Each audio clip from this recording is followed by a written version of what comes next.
Beauty to me is my sisters. And beauty to me is freedom. It's not something you can just naturally see with the naked eye.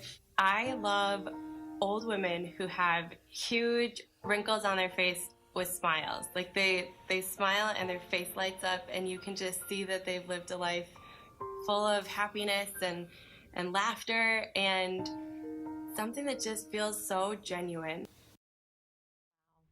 Well, that was just a small clip from Seeing Without Sight, a documentary being featured on February 16th, along with another film called DOUEN 2. And this morning, the writer and director is here with us. Welcome, DC local Alyscia Cunningham. Thank you for being here. Thank you for having me. I'm excited congrats. to be here. Thank you so much. And how do you pronounce the second film? DOUEN. DOUEN. Right. Okay. Yes. You did good. Yeah. All right. Thank you. Well, anyways, I'm always curious, how did you get into filmmaking? And then maybe kind of talk about the two films that'll be premiering next weekend. Yes. So I got into film. Initially, I started off as a photographer. As a photographer, I went to school, Montgomery College, and then I became an author. I produced 2 books.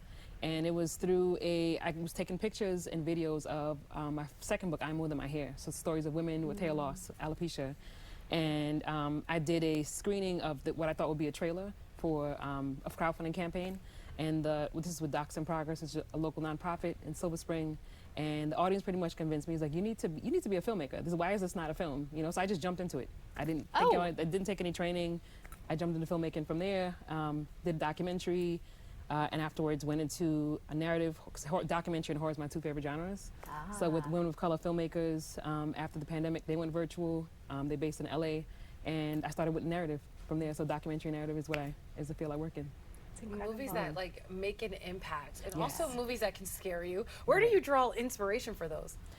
Those are honestly the stories. I want to look back at it. My parents, I'm a first generation. My family's from Trinidad. And the stories my parents told me, my elders, they spoke about their personal experiences just growing up, you know, trials and tribulations, and just being a child. But then also they had the folklore stories that used to scare me, you know, really bad, but they were really good, you know. So my documentary and the horror comes from the stories that was told for me as a kid. So my elders inspired me. Yeah, that's incredible. So talk to us, why was it so important for you to focus the film? At least I know we saw a little clip there of all of the women. Why was that important for you to cover? Yeah, so it's actually the one that was screened was a short that I did called Beauty Is. And so that one, my work predominantly in the documentary world focuses on beauty and dispelling the myth of what people think beauty is. What is a beauty standard? You know, so I go and do speaking engagements in general, talking to especially the younger generation so they can understand that this is not what we're bombarded with, you know, it's comes naturally within us. But Seeing Without Sight, which will premiere at the FI Theater on February 16th, is a documentary based on the stories of women with vision impairment and how they can challenge us to see beauty beyond our sense of sight. And then DOUEN 2 was based on the Trinidad and Tobago folklore, but it's a horror folklore. I love that. Yeah, you're always gathering information, gathering inspiration. Right. What have you learned from really tapping into the accessibility community? It has been a lot. So actually, I did a TEDx talk back in 2023, and I spoke about my experience with one of the women I interviewed in I'm More Than My Hair, and Marguerite Woods. She came to actually I had the premiere at AFI Theater back in 2019 as well, and she told me afterwards that she can sense, Marguerite is blind, she lost her sight from side effect medication she was taking to prevent blindness. And after the premiere, she said, I can tell that there was, you know, this beautiful thing going on in the room. I can tell that everybody was into it, but I couldn't see because there was an audio description. So she made me aware of what it was. And from there, I've made sure that all my films are accessible so that there is audio description and also captions so that if anyone who is deaf or hard of hearing can also hear. And it's a journey because just what I'm screening at AFI on the 16th, it took me a while to figure out what closed audio description is, so that people can hear with the headphones on. It took me weeks to figure this out, you know, so restless, sleepless nights, but I finally got it.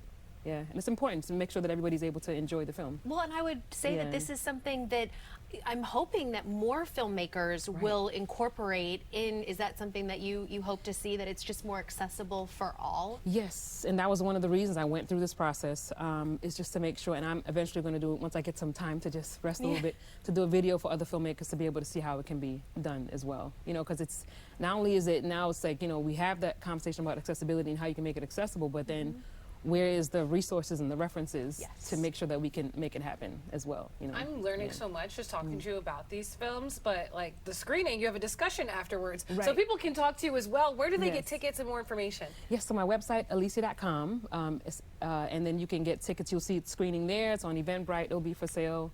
I don't know if I can do a giveaway here, but if I can, if anybody sends an email, you can get 2 free tickets. Info@herhousemedia.com. That's herhousemedia.com. I'll give away 2 free tickets to the first person that sends it. But my website, and I'm also on Instagram, Facebook, most of the social media. Thank Yeah, you profiles. so Yes, much. thank you. Congratulations. Soak in the moment, and we'll be cheering for you. Thank you so much. I appreciate it. For Thank sure. you. We got more Good Morning Washington on the way, but first, here's today's America's Steals and Deals.